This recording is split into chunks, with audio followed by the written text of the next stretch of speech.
Boa tarde, estamos em mais uma Ação e Reação, 27 de janeiro, sexta-feira chuvosa na Baixada Santista. A previsão do tempo falou que ia ser uma sexta-feira de muita chuva.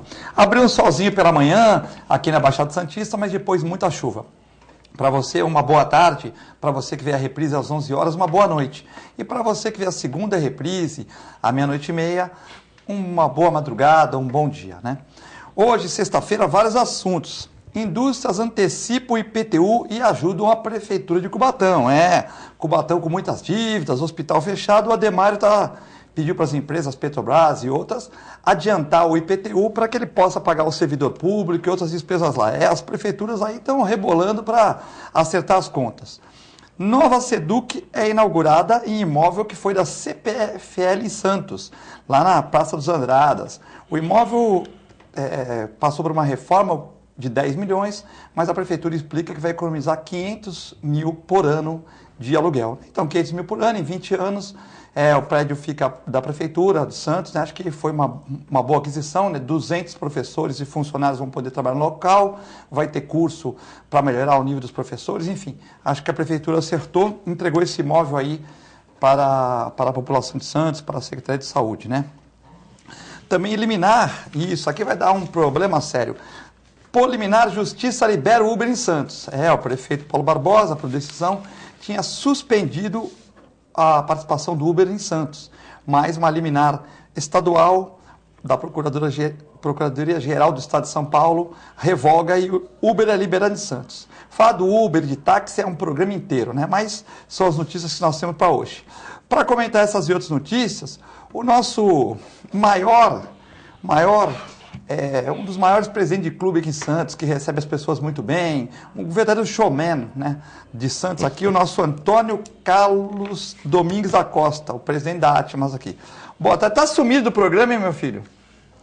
Primeiramente, meus cumprimentos a você, ao meu amigo Nelson Rodrigues, ao telespectador, em especial ao aposentado, que nos honra com a audiência, né? E hoje tem bastante, até principalmente os aposentados da Iscosipa, né, hoje os Imina, porque nós vamos fazer um breve comentário, vai ser breve mesmo, e algumas colocações sobre essa questão que aflige essa massa de quase 11 mil pessoas, que são os aposentados e dependentes legais do plano de saúde da Usimina, no caso o CoSaúde, né?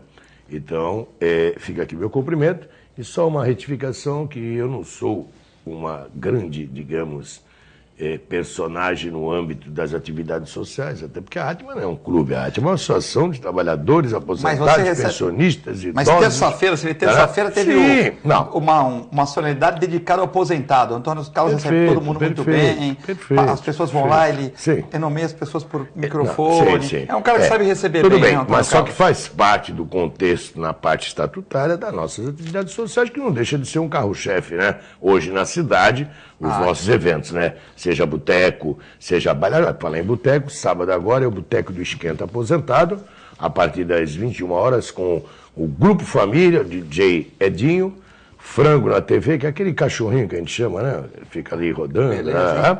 Com farofa, batata, a entrada é Pix, cerveja a parte, R$20 por pessoa, ainda existe convite. Na Atmas, hoje até 17h30 lá com a Marta, até se quiser amanhã não há problema, há lugar para bastante gente. E isso é o Esquenta Aposentado, para dia 11, então, é a nossa 18ª festa da Alegria Tropical. Essa é tradicional, né? Com Alex Musical, com a banda toda, com os 10 integrantes, Fernando Negrão, Corte Carnavalesca, frutas, etc. Abadá, os Abadá já chegaram, tá? Então, também os convites já estão à venda com a Marta, lá na sede, na Rua São Paulo, 47. R$20 agora no sábado à noite, né? É cerveja à parte. Local não tem igual, é 3x12. 3 por 12 mamão com açúcar, né? Não existe. Tem o bolo dos aniversariantes também. E além da recepção espetacular do Antônio Carlos lá, né? E sempre a presença de filete, né? Vamos convidar o Nelson também para ir. O nosso Adelino Jordão de Farias, o nosso secretário das Finanças da Atmas, lá, o homem que tem a mão de ferro lá para não deixar o dinheiro sair. Mas não tem dinheiro, não adianta. Não tem dinheiro, tudo na... É fácil ser tesoureiro quando não tem dinheiro. Quando tem, é terrível. Fazendo uma festa por 20 reais também não sobra dinheiro, né? Antônio Carlos, fazer uma festa por 20 reais não sobra dinheiro, mas né? nós temos, na realidade, ninguém faz milagre, e aqui fica o meu agradecimento aos nossos apoiadores, que é o Sindicato da Construção Civil, meu amigo Macaé, é o Sindistal do Castelo, o Banitário do Platini, enfim, nós temos um grupo, a UGT, que nos ajuda, entendeu? Com apoio, porque senão também não dá para fazer esses milagres num país que nem o nosso, que inclusive já vem a conversinha que este ano nós vamos ter que pagar o rombo das hidrelétricas, 65 bilhões, para aumentar a energia elétrica em 9%. É brincadeira, porque a Dilma, em 2012, diminuiu em 20%, e agora nós vamos ter que pagar a conta.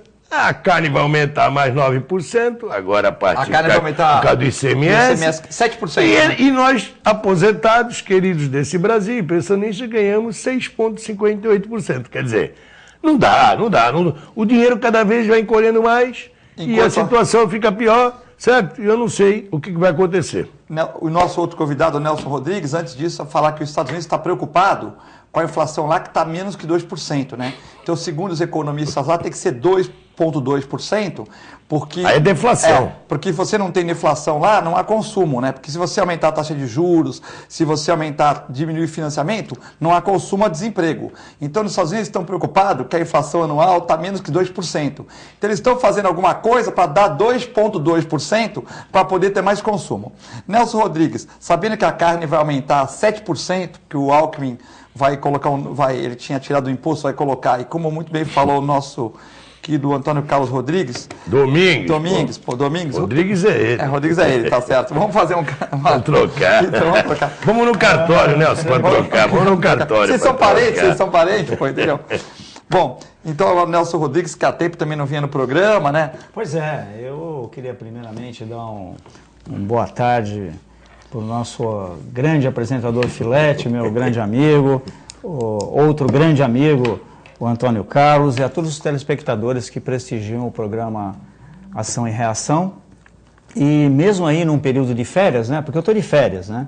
Do trabalho. Dentro de um período de férias... Teve o período eleitoral que você não poderia vir aqui também, né? Isso, graças a Deus, já esse pesadelo já passou, né? Esse pesadelo já passou, depois veio o Natal, Ano Novo, etc. Depois tivemos um recesso aqui para renovar os estúdios, fazer reforma, né? Teve um recesso aqui que eu fiquei sabendo, né? E o mês de janeiro já estava programado, desde outubro do ano passado, eu estar de férias até o dia 31 de janeiro deste ano, né? Então é tudo programado com antecedência. Mas mesmo assim, fiz questão e agradeço o convite de estar aqui nessa mesa com os meus honrados amigos. Nelson, Força-Tarefa em Santos encontra irregularidades nas empresas químicas, né? Então, cerca de 100 autos de infração foram lavados contra 7 firmas que trabalham com produtos perigosos. O Cassione fala que algum dia a cidade vai explodir, né? E você sempre comenta que as empresas têm que ser fiscalizadas, principalmente produtos químicos inflamáveis, combustíveis na região portuária. Na quarta-feira à noite, um dia antes do feriado aqui, comemorativo do aniversário da cidade, estava um cheiro muito forte nas mediações da Pedro Lessa com o Canal 5, Afonso Pena, Canal 5, mas parecia que alguma saída de amônia, mas a Defesa Civil e os bombeiros foram lá e não encontraram nada. Mas estava um cheiro realmente muito forte, né? Eu fui alertado por WhatsApp por um telespectador e estava ali perto da região, passei por lá de carro e realmente o cheiro estava muito forte, mas não foram encontrados nenhuma alteração. Mas temos 100 autos de inflação na região contra firmas que trabalham com esses produtos e tal. Olha, Filete, Antônio Carlos e telespectador, eu espero que o vaticínio do professor Cassione não se concretize, né? Porque ninguém quer aqui nenhum desastre, né?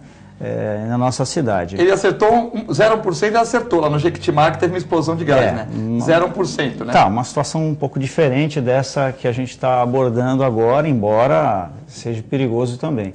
Acho que aquilo que a gente já vem falando há muitos anos aqui, não é de hoje, né?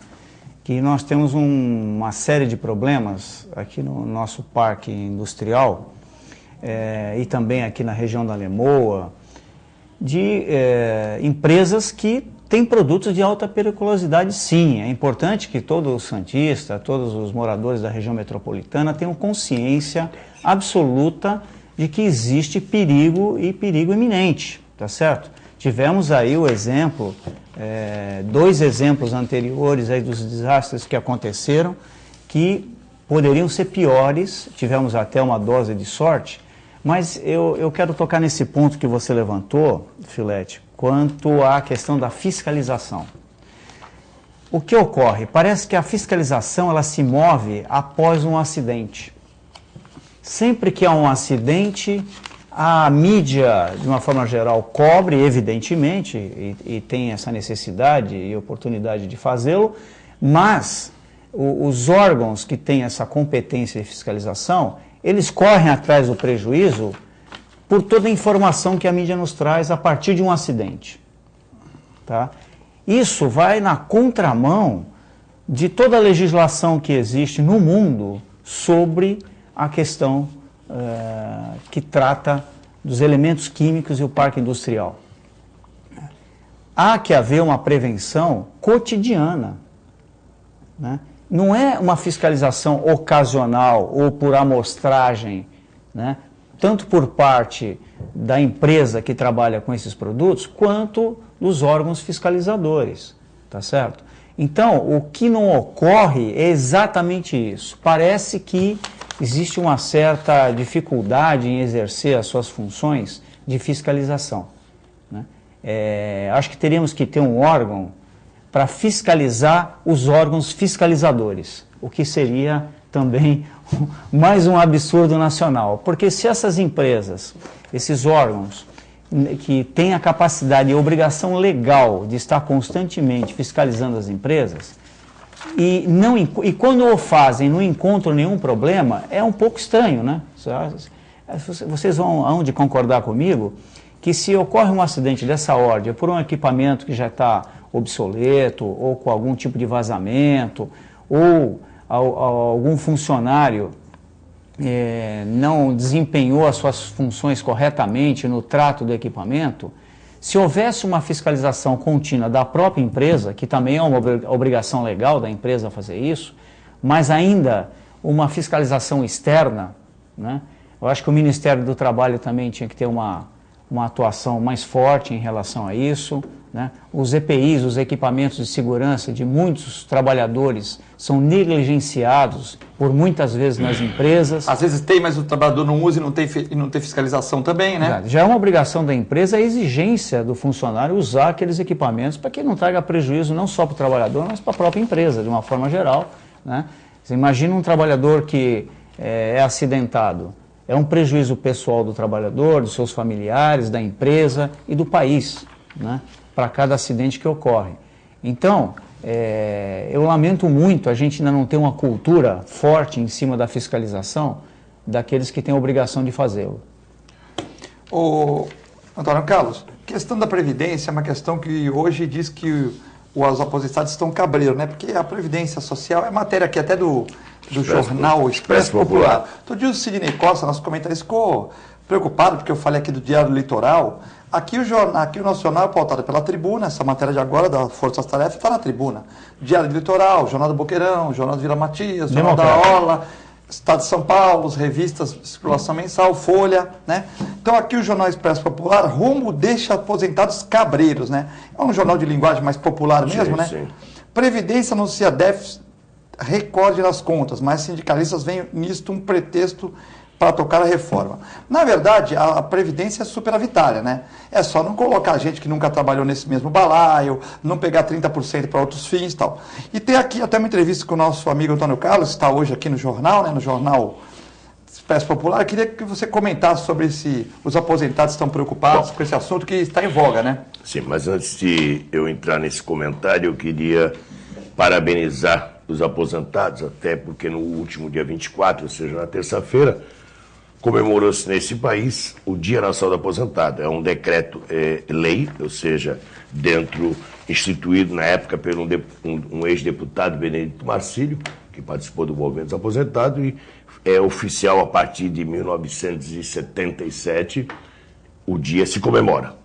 E nós fizemos, como você falou, nossas comemorações alusivas à data, teve um festival esportivo, tivemos também depois uma confraternização, tiveram alguns presidentes de sindicato que fizeram uso da palavra, lógico, sobre o tema Previdência Social. E também se comemorou os 94 anos de instituição da Previdência Social no Brasil. Ela começa em 1923, com a Lei Eloy Chaves, que era dos ferroviários, da realidade. No tempo da era Getúlio Vargas, foi criado aqueles institutos, tinha IAPI, IAPTEC, enfim, através, inclusive, dos próprios sindicatos que administravam. E aí depois, quando veio, na realidade, o governo... Volta a foto lá. Tá, o Dona Carlos falou que eu não falei com ele, olha lá. Odair Gonzalez, o homem mais simpático da Baixada Santista. Um abraço pro Odair. O Odair sempre simpático e tal. Sim, sim. E o nosso Castelo ali com o Filete ali no dia dos aposentados, né? Então, na terça-feira comemorado lá na Atmas, sim, né? Mas vamos presidido lá. pelo Antônio Carlos lá. Sim, mas vamos lá. Então, veio a era do Getúlio e aí passou para o regime militar, aonde que se criou, acabou com os institutos, se criou o NPS, Instituto Nacional da Previdência Social, que já era a época do Castelo Branco, e com aquele dinheiro que tinha dos institutos, foi o grande milagre brasileiro, onde que se construiu Itaipu, Ponte Rio-Niterói, tudo privatizado hoje, Transamazônica, os próprios prédios de Brasília, aquela parte dos ministérios, foi com dinheiro de Previdência e nunca voltou para a Previdência. Isso perdurou até o governo Collor, veio a Constituição Federal de 88, e no governo Collor criou-se o INSS, Instituto Nacional de Seguro Social, que aí está.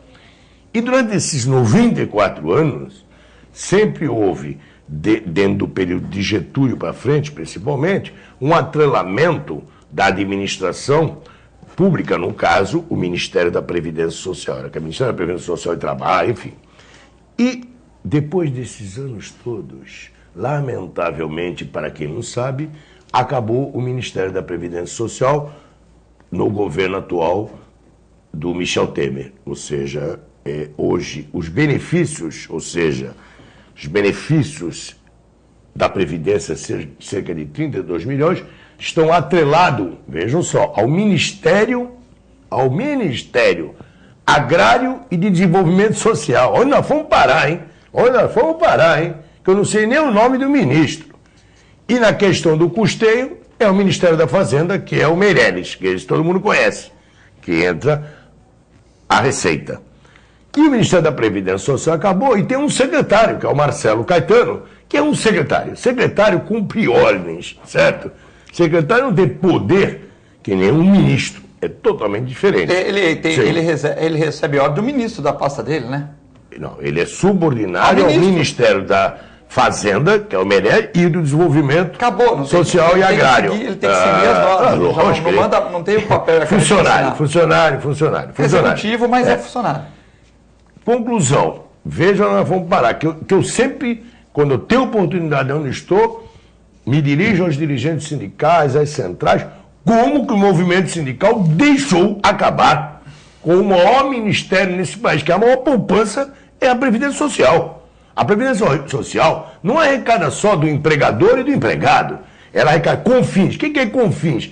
Tudo aquilo que se consome nesse país, desde o nenenzinho quando nasce, tem uma tributação. Esse imposto, uma parte dele, lógico, 2%, vai para a Previdência Social. É dinheiro que não acaba mais.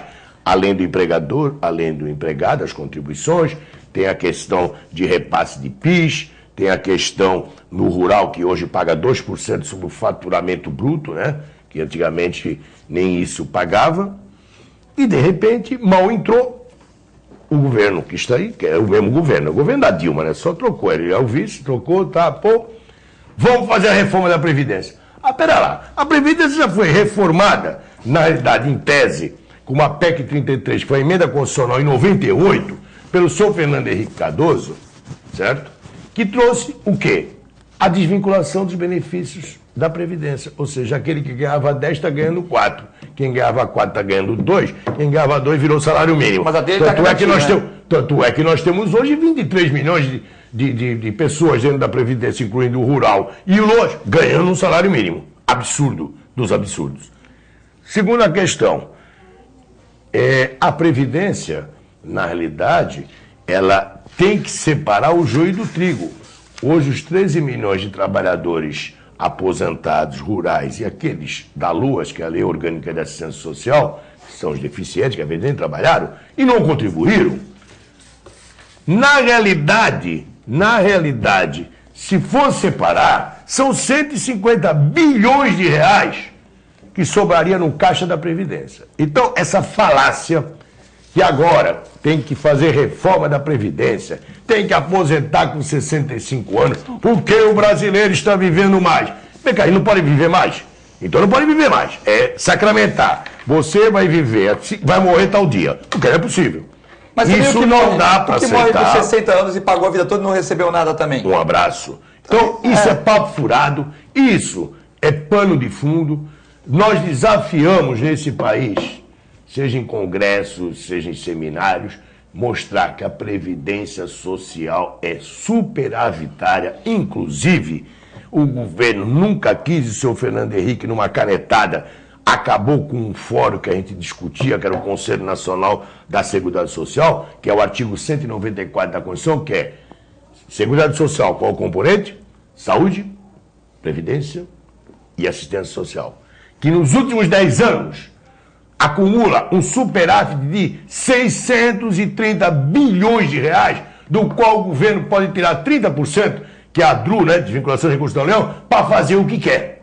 Quer dizer, e agora vai querer pegar um trabalhador, fazer ele trabalhar pagar 49 anos para ter direito a 100%, e quem está na atividade com 50 anos, o homem 45, a mulher que está hoje, vai ter que, se falta 10 anos, vai ter que trabalhar 15, 50%. Não dá para aceitar, certo? A Previdência, em 94 anos, sempre manteve seus benefícios em dia, vai manter, e tudo isso que eles estão querendo mostrar, sabe para quando é que é? Para 2040. Ô, 2040, o presidente da República já está lá em cima com o São Pedro, sei lá, vai estar com o São Pedro, não sei lá, também já fomos todo mundo junto, a maioria dos deputados, papo furado. Vamos fazer o Brasil crescer, gerar emprego para ter receita. É lógico, pô, 13 milhões de desempregados, diminui, lógico, a receita da Previdência, gera emprego, para ter mais recursos para a Previdência, e acaba com essa falácia constante de entra governo, sai governo, tem que reformar nada, tem que pensar em outras situações, nos rombos que estão aí, que cada dia que passa é mais bilhões que some disso daquilo.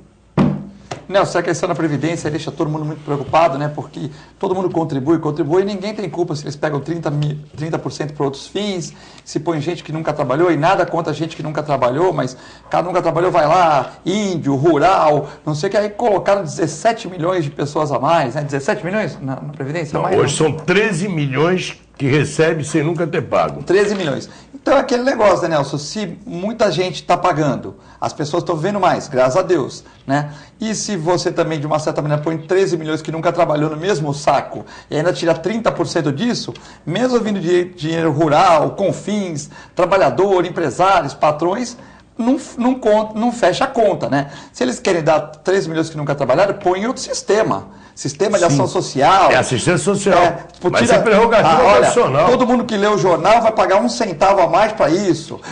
O ar que você respira, você vai pagar também. Sei lá, tem que tirar de alguma coisa. Agora, não pode tirar de quem contribuiu. Agora, o cara que morre com 50 anos solteiro, fica para eles. E o cara que vive 80 também, então não dá, essa conta fecha certo. Agora não pode pôr muita gente no mesmo balaio e ainda tirar 30%, né, Nelson? Ô, Nelson, sem dúvida. Só para acrescentar na fala que tu vai agora falar, a Previdência é um túnel misterioso. Sabe por que é um túnel misterioso? Que nós nunca conseguimos ver. As contas. Conta bem, a parte contábil. Eu ia começar. Não sabemos. Não tem auditoria, não tem nada. Não sabemos. Só vê que essas conversinhas que deu rombo. O que eu acho estranho, Antônio Carlos, você captou meu raciocínio. Impressionante. Após essa aula que você deu aí, da história da Previdência no país. Desde a Lei Eloy Chaves. Desde lá de Getúlio Vargas e tal, um pouco antes até. O que eu acho muito estranho é que as centrais sindicais, né, sindicatos de uma maneira geral, mesmo agora no período de férias, eu tive a oportunidade de acompanhar, como todo mundo viu pela imprensa, que o governo apresentou aí um déficit que, arredondando, dá 150 bilhões, né, e que ele atribuiu esses 150 bilhões por volta de 47 a 50 bilhões à área privada, de uma maneira geral, urbana, e os outros 100 a rural, né? indicando que o déficit vem da área rural. E que foi colocado aqui na mesa que essa questão rural deveria estar na assistência social, evidentemente. Mas colocaram tudo no mesmo balaio e agora dizem que temos um déficit. Ora, um sistema em que eu pago e recebo após 35 anos de serviço, né, eu estou pagando a minha previdência. Agora, na medida que eu coloco pessoas que não pagam no sistema, nós temos que dividir e tirar esse dinheiro de outro lugar, porque alguém vai pagar aqueles que não pagaram, isso é muito claro, né? Por outro lado, a realidade nos mostra que não apenas os 12 milhões de desempregados, na verdade essa conta é de 23 milhões de desempregados, que são 12 milhões que perderam emprego, tá? E a diferença entre 12 e 23 são aqueles que estão chegando no mercado de trabalho e querem trabalhar, mas não conseguem vaga, porque aqueles que perderam também já não conseguiram, tá certo? E aqueles que vivem no chamado bico, formal, né? Vive de bico, faz um servicinho aqui ou lá. Então, se você pegar essa massa de 23 milhões, evidente que diminuiu a arrecadação, tá certo? Agora, isso é uma questão conjuntural. Não podemos usar esse argumento para dizer que a Previdência está quebrada. Na verdade, 13 milhões, né? Porque os outros 10 estão chegando, nunca trabalharam e não estão conseguindo. Então, mas na verdade, um dinheiro que entrar, que não entrou, esses né? 12 milhões, quem deu esse número foi o governo, né? Através do IBGE. Mas o IBGE, depois que deixou de ser manipulado, ele apresentou um número de 23 milhões. Porque são as pessoas que estão querendo entrar no mercado, né? Não, e são aquelas que estão vivendo de bico, pequenos serviços para poder sobreviver, poder se alimentar, etc., né? Que já não faziam parte dos 12. Os 12 perderam. Os outros já estavam sem emprego. Estavam querendo entrar. Não, estavam querendo entrar no sistema. O segundo grupo era aqueles que já tinham perdido o emprego há muito tempo e estavam vivendo de bico, tá? E esses 12, o que perderam imediatamente, continuam perdendo. Houve mais trabalhadores que sem possibilidade de trabalhar agora no último ano. Então, essa conta está muito grande. Então, a arrecadação diminuiu muito, muito. Então, eles estão jogando todo esse contingente de situações em cima das costas da Previdência Social. Agora, o que eu acho estranho são as centrais sindicais, né, não estarem pedindo as planilhas.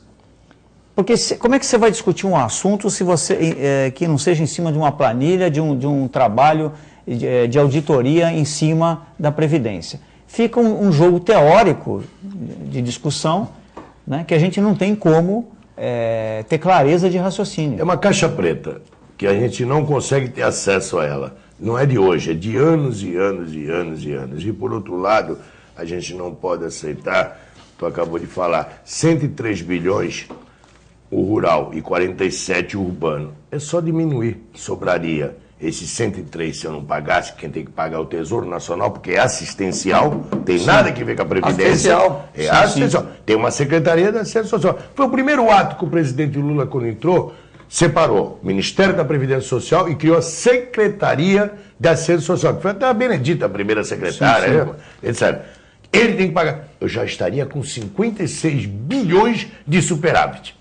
Aquilo que eu falei da Seguridade Social, que em 10 anos tem 630 bilhões acumulados de superávit. Não pode estar a saúde na desgraça que está. Não pode estar a assistência social e muito menos a Previdência. Então, isso é papo furado, é falácia. E o pior, retirar direito do trabalhador e do aposentado, porque vai passar a pensão, que foi uma conquista nossa, de muita luta na Constituição Federal, de 100%, que venha a falecer o segurado, vai voltar para os 50% e 10% por dependente. Pera lá. Presidente, dá um tempo. Tu aposentou com 52 anos, menos, Tu não vai querer que o trabalhador, que o regime especial hoje é 25 anos, vai ter que trabalhar e contribuir com 37, porque ele vai ter que aposentar com 55. Vem, presidente, sai daí. O Marcelo, que é o secretário, vem aqui trabalhar no porão do navio, num ligotamento, na cozinha, conversinha, sabe? Não dá para aceitar. E espero que as centrais, movimentos organizados, certo, se contrapõem contra essa situação. Vai ter que... Já não é mais agora. Eu até...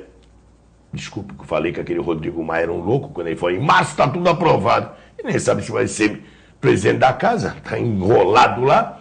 Agora já foi até o final do ano, estou empurrando e não tem que fazer reforma. Tem que primeiro acertar a dívida com os trabalhadores e com o aposentado. porque nós fomos roubados. Nós contribuímos para ganhar 10 salários e hoje ganhamos 5, 4. Lesaram a gente para poder cobrir esse lado que nunca contribuiu. Fernando Henrique Cardoso, marquem bem, emenda constitucional 20. Está lá, ele que fez isso. Ele que criou o fator previdenciário em 1999, que criou essa desgraça para o trabalhador que perde de 30% a 40% quando aposenta. Quer dizer, sacanagem. Só que ele aposentou com 37 aninhos. Ganha 28 mil de anistia. Ah, pera lá. E o coitado aí com 900 mangos de salário mínimo trabalhou 35 anos. Menos, pô. Olha, dá nojo de falar nesse país de política. Ah, dá nojo, sabe? Sei lá, não dá mais.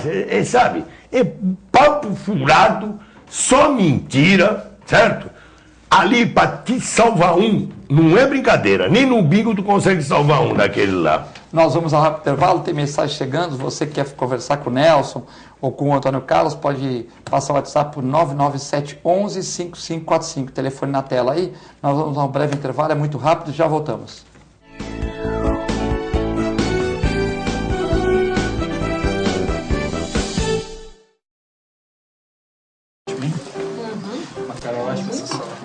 Luísa. Wagner! Nossa, quanto tempo! Esse é o Fábio, meu marido. Tudo bem? O Wagner foi meu primeiro namorado. Foi ele que me convenceu a fazer tatuagem de borboleta, você lembra? Você já reparou que as asinhas formam um W? É de Wagner. Ai, que bom dia. Tem coisas que a sua família não precisa saber. Mas se você é doador de órgãos, isso você tem que informar. A Clínica Multiimagem é especializada em exames de radiologia e diagnóstico por imagem, investindo continuamente em tecnologia e trazendo constantes inovações para proporcionar à comunidade médica e seus pacientes diagnósticos ainda mais precisos. Sua nova e moderna estrutura, aliada à tecnologia de ponta, juntamente com o corpo clínico especializado, tornam a Clínica Multiimagem um dos centros de diagnósticos por imagem mais avançado do estado de São Paulo. Entre em contato pelo telefone 3202-1250. Sabe o que essas crianças vão ser quando crescer?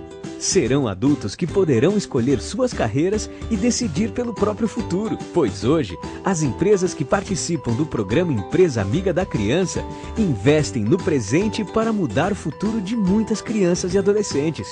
Crianças que brincam e estudam crescem mais sadias, desenvolvem-se melhor e tornam-se adultos que farão a diferença amanhã. Junte-se à Fundação Abrinq e seja uma empresa amiga da criança.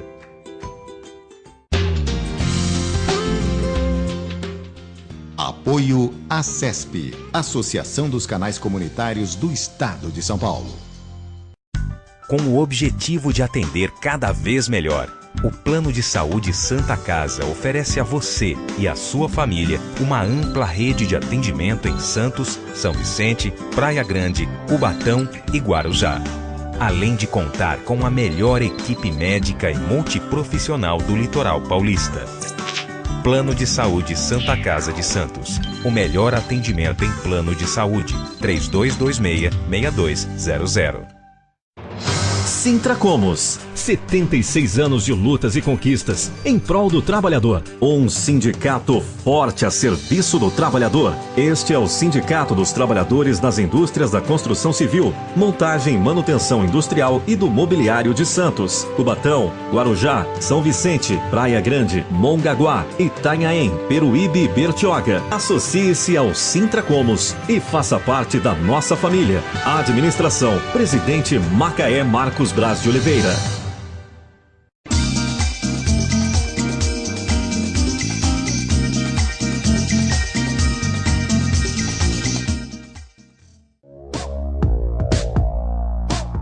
Sindicato dos Trabalhadores Municipais de Praia Grande, há mais de 20 anos levando aos seus associados planos de saúde e convênios, assistência odontológica e jurídica, curso de capacitação e outros benefícios, dando aos servidores melhores condições de trabalho e qualidade de vida. Para mais informações, acesse o site www.sindicatopraiagrande.org.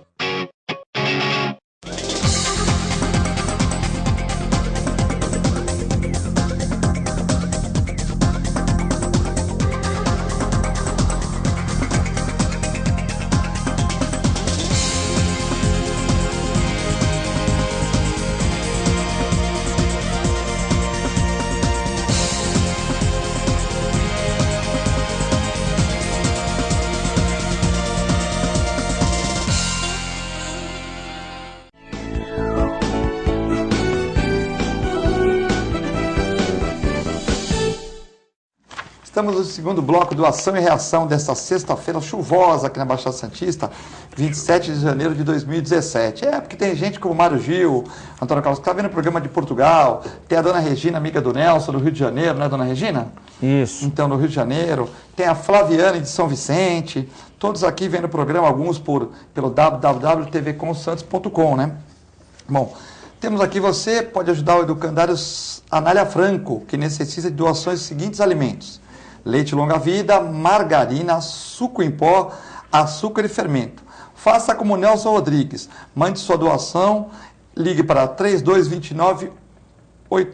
3229-8500. Telefone na tela, Educandário Anália Franco. Você vai lá, Avenida na Costa 277, ou liga lá que eles vão buscar na sua residência, né? Temos que ajudar o Anália Franco, que está precisando, né? E o Anália Franco faz um grande trabalho aqui na região. E hoje em dia, com essa crise, todas essas entidades estão com dificuldades, né? Fora dos nossos apoiadores, mandar um abraço para o pessoal do OSAN, 3228-8000. OSAN, Plano de Assistência Familiar. Faça como Eugênio Malavase, Augusto Capo de Casa, Aldo Santos Pinto, nosso querido André de São Vicente, que já mandou pergunta. Tenha Plano de Assistência Familiar OSAN. Macaé, Serino, todos esses sindicatos aí tem OSAN. www.osan.com.br. Ainda tem aquele caderninho com os médicos, com desconto, né? Então, hoje em dia, o pessoal não paga o plano de saúde, né, Nelson? Aí tem o livrinho lá, vai no médico, laboratório com desconto. Eu também tenho, a minha família também tem. E quando você mais precisar, você vai ter a sua assistência garantida. Um abraço para o Fábio Garibe, sempre nos atendeu muito bem. Segundo o Cassione, que tem 52 anos trabalhando como advogado, nunca teve uma reclamação do OSAN, né? Então, o OSAN é referendado aqui na Baixada Santista, o pessoal lá da Atmas também tem OSAN? Perfeitamente. Tem OSAN, então, um abraço, Fábio Garibe, e você... A única garantia que nós temos um dia morrer, né? Isso não tem jeito. Tinha o Orestes lá em Avaré, o Orestes, ele tinha 102 anos, né? Quando passava um cortejo no interior, ele falava, esse é o fim de vocês todos. Morreu com 107 anos, o Orestes lá de Avaré, né? Então, ele passava um cortejo, ele com 102 anos, ele falava, esse é o fim de vocês todos. Ele se colocava numa posição que ele nunca fosse... certeza mesmo.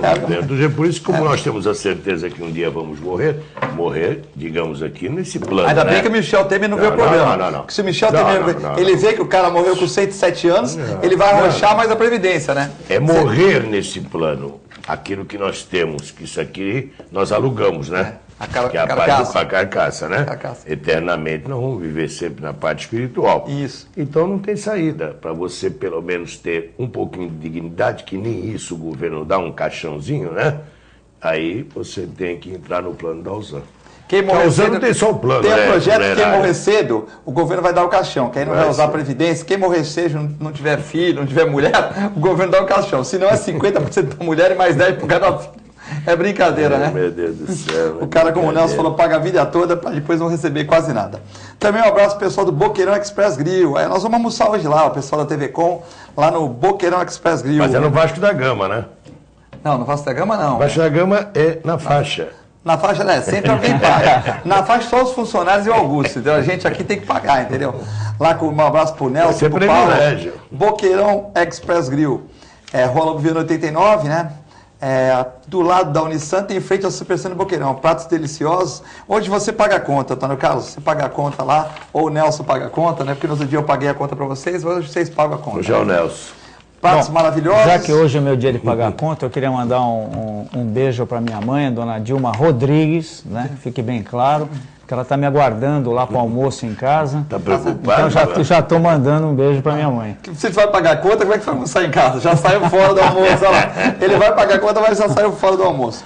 Bom, nós temos aqui o Eike Batista, Nelson, entra na lista da Interpol e passa a ser um foragido internacional. Puxa, ele é acusado de participar do esquema que pagou 16 milhões e meio ao Sérgio Cabral em troca de benefícios.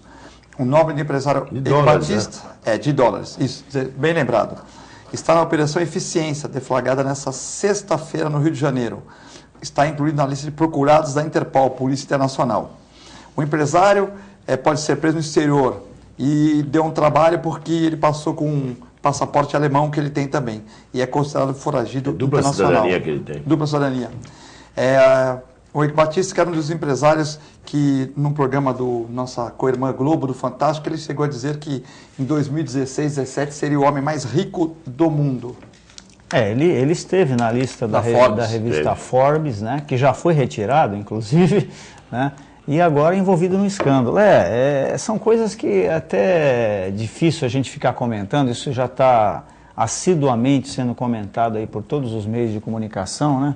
São situações desagradáveis que o país passa, né? Empresários e membros de área de governo em determinados conluios, né? Indevidos, e que só a justiça vai apurar e colocar os pingos nos is, né? As investigações apontam que Eike Batista e o executivo Flávio Godinho, seu braço direito no grupo EBX e vice-presidente do Flamengo, são acusados de ter pago propinas para o Sérgio Cabral em troca de benefícios e obras e negócios no Rio de Janeiro. Já perdeu o cargo. Eike Batista, Godinho e Cabral são suspeitos de terem obstruído as investigações. O vice-presidente já foi exonerado do cargo. Já saiu do cargo? Já a diretoria, acho que quem assumir interinamente, ou seja, acumulado a função, o presidente do Flamengo, que ele era vice-presidente de futebol, né? O presidente do Flamengo que está fazendo uma boa gestão até no Flamengo, pagando salário em dia e tal. Bom, mas isso aí é um negócio para apurar, né? Porque o Flamengo, sendo que arruma tanto dinheiro, né? Tem patrocínio também, né? Os patrocínios do Flamengo de camisa, a Rede Globo paga por Flamengo. O cara era o braço direito do Eike, pô. É complicado. Olha. Esses caras vão ganhando poder e vão pra cima, né? Isso não é brincadeira.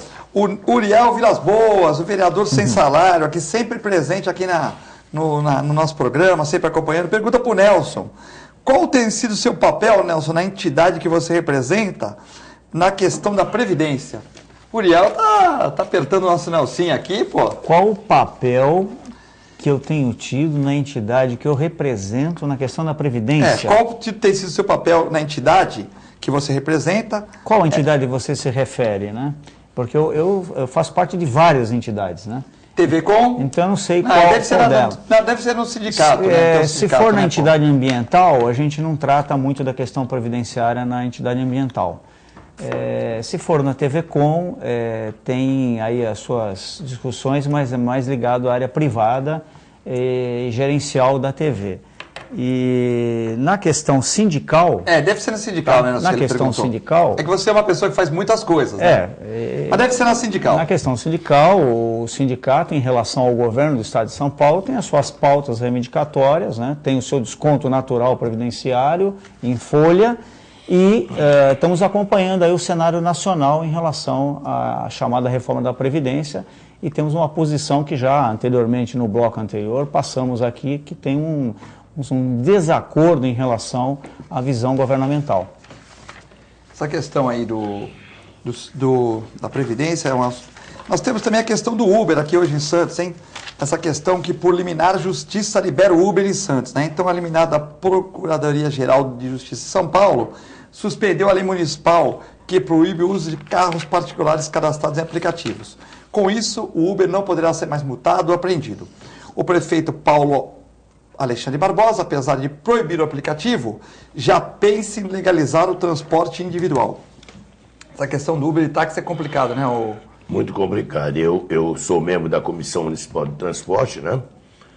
E que tem o companheiro Rafael, que é o presidente, o Rogério Villani, que hoje é o presidente da CT, é o vice. Eu acho que isso já foi discutido, inclusive, junto à comissão, foi enviada uma documentação ao prefeito, né? E agora com essa decisão, que parece-me que é de hoje, né? Aliás, de ontem, né? Do tribunal, né? Vamos ver o que vai ocorrer, entendeu? O presidente do sindicato de taxistas está reclamando também porque o táxi paga imposto, aquela questão, táxi paga imposto, tem que ser regulamentado e tal, e o Uber manda 25% para o exterior e não paga o imposto aqui, né? Então é uma coisa meio complexa essa discussão, né? Eu acho que tem que chegar tem muito vereador perdendo tempo com outras coisas, poder a Câmara se reunir, né? E bater numa questão que... Eu vejo uma coisa assim, agora vou te falar, eu até quando vi essa matéria, porque... essa questão do Uber em Santos foi através de um projeto do vereador Ademir Pestana, que a Câmara aprovou. A vetar, né?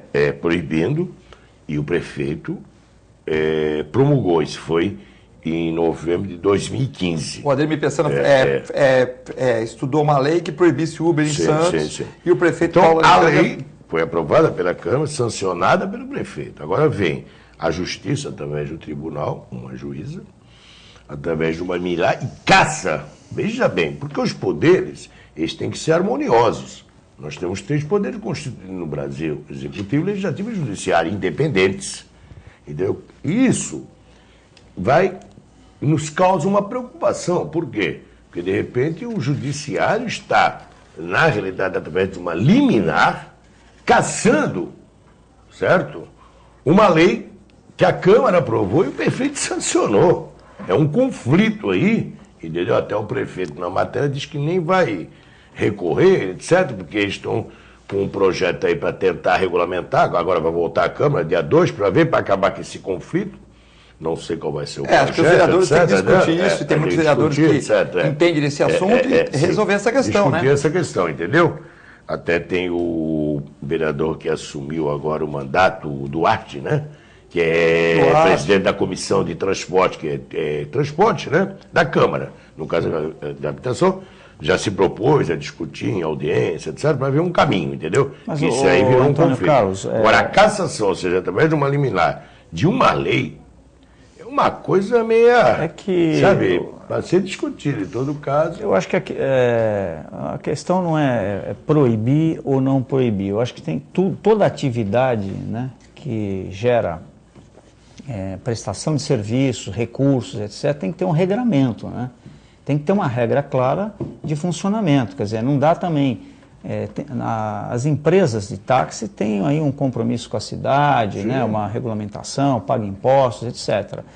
Se existe uma atividade correlata, né, acho que também o correto não é proibir, é regrá-la para que ela também cumpra os compromissos, exatamente como as demais empresas, né, da sua atividade profissional, né? Então é assim, vamos proibir. Pô, mas você quer proibir as pessoas de trabalhar? Não, então vocês querem trabalhar dessa forma? Muito bem. Então qual é a regra que nós vamos estabelecer? Ou quais os impostos que vão ser recolhidos para o município para que vocês possam trabalhar, né, até diminuir o desemprego, etc. e tal. Então acho que o que falta é esse regramento, essa clareza que estabeleça o funcionamento e de forma harmônica todo mundo possa trabalhar, mas também dar sua contribuição ao município. O Nelson entende que o Uber é uma realidade. Está aqui o André de São Vicente falando, o Uber é uma realidade, mas nós temos que ter regras de... Tem que ter regras. Não pode, por exemplo, um cara paga imposto, compra o carro mais barato, mas paga imposto. Tem que pôr aqui o táxi padronizado.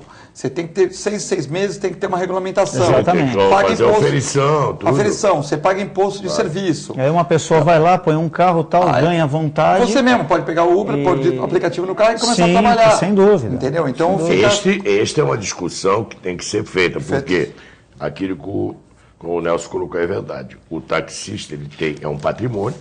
A gente chama a chapa, né? A chapa. Não deveria ser, né? Mas hoje a gente sabe que uma chapa era vendida por 200, 250 mil. Hoje eu acho que não vale isso, né? Sim. Mas naquela época valia, né? Sim. Antes do Uber valia, né?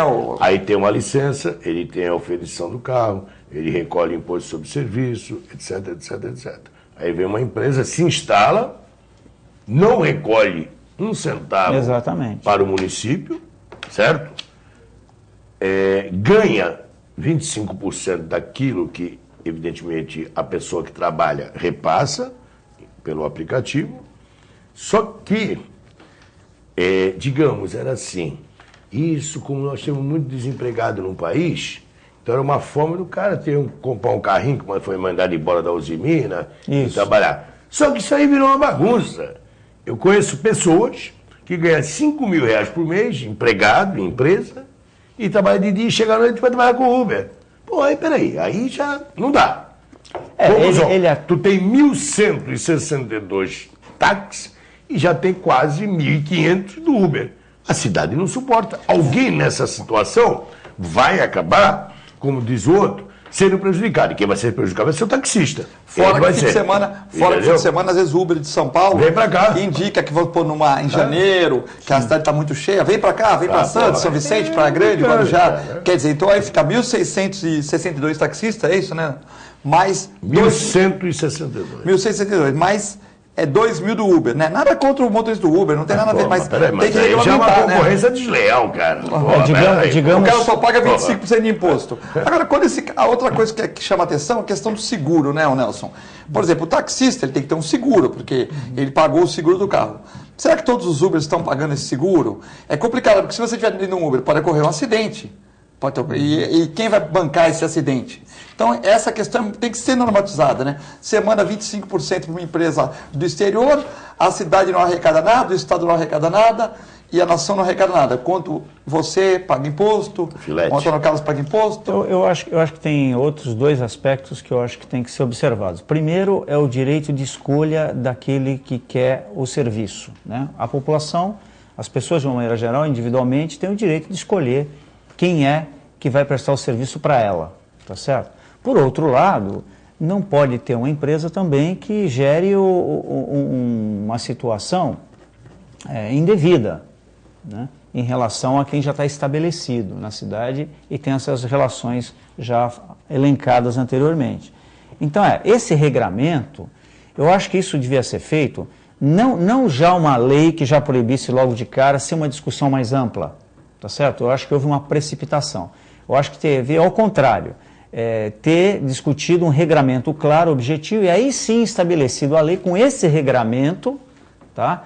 E já para que no município pudesse ter esse tipo de serviço, mas dentro das regras já aprovadas pelo Legislativo, a partir de uma discussão com a população que também pudesse ter acesso, né? Aí você teria uma clareza de que a empresa prestadora de serviço poderia sim, porque nós não podemos colaborar também, Antônio Carlos, naquelas situações anteriormente colocadas em várias partes do país, em pessoas sendo agredidas, indo parar em distrito policial, carros sendo depredados, aquela situação criminosa que estava ocorrendo no embate entre as empresas, os taxistas que já consolidados nos municípios e o sistema Uber.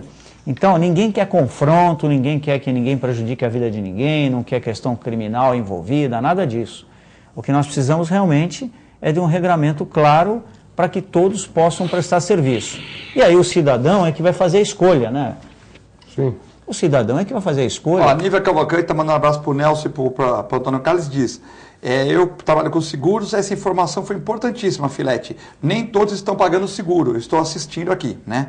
Também tem o Elvio aqui mandando um abraço para todos e pergunta que o Elvio manda um abraço para vocês todos, primo do Zé Geraldo, né?